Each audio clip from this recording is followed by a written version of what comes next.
إن أعجبك الفيديو لا تنسى الإعجاب والاشتراك في القناة. جميع الحقوق محفوظة لدى قناة. رسالة معبرة جاءت من ملعب لكرة القدم في الجزائر قبلها تهديد ووعيد من السعودية للجزائر. لماذا لا يدرك هؤلاء حجم الغضب العربي والإسلامي من تواطؤهم مع أمريكا ومع الصهاينة في التفريط في القدس؟ السلام عليكم ورحمة الله. لأن من حيث المبدأ الطغاة دائما لا يدركون الواقع، هم مفصولون عن الواقع، هم لا يتلمسونه جيدا، والذين يحيطون بهم في الغالب يقولون لهم ما يريدون أن يسمعوا.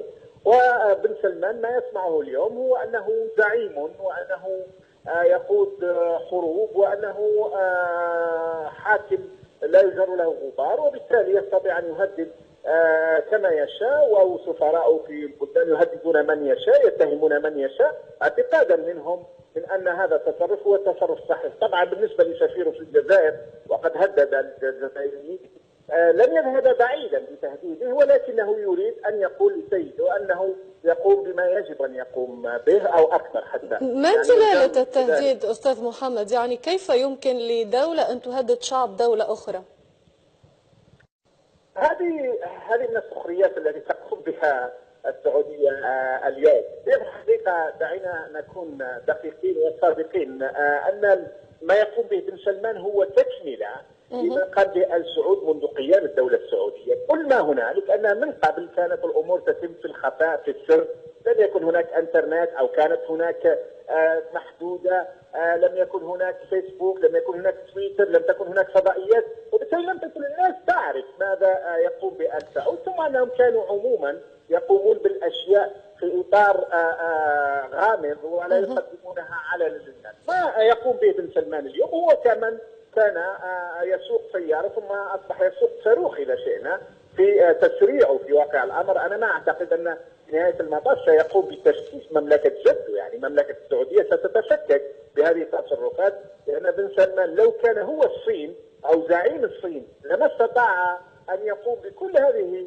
المناوشات والمعارك والصراعات في الداخل والخارج.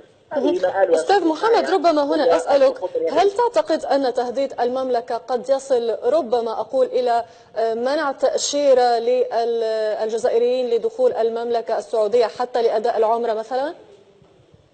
لا، لن يذهبوا إلى ذلك الحد، لأنهم يعرفون من أن رد فعل الشعب الجزائري قد يكون ربما أسوأ في اتجاههم، لأن النظام في الجزائر عموما لا يريد أن يدخل في خصومات. هو نظام ضعيف جدا وهو يحتاج إلى الدعم الخارجي، لا يريد أن يدخل في خصومة مع آل سعود، ويريد أن يسعى في وضعه الضعيف المهترئ، ولكنه يريد أن يصل معهم إلى حل. قد يلقون القبض على من رسم الصورة، وربما تكون هناك تمثيلية لمحاكمته لكي يكون هناك ربما قول لآل سعود لا تخشوا شيء، نحن سنقوم بما يجب، ولكنها آل سعود لن يستطيعوا أن يفعلوا شيء في الجزائر في واقع الأمر لأسباب متعددة، منها أن هناك رأي عام غالب إن لم يكن كامل معادي لسياسات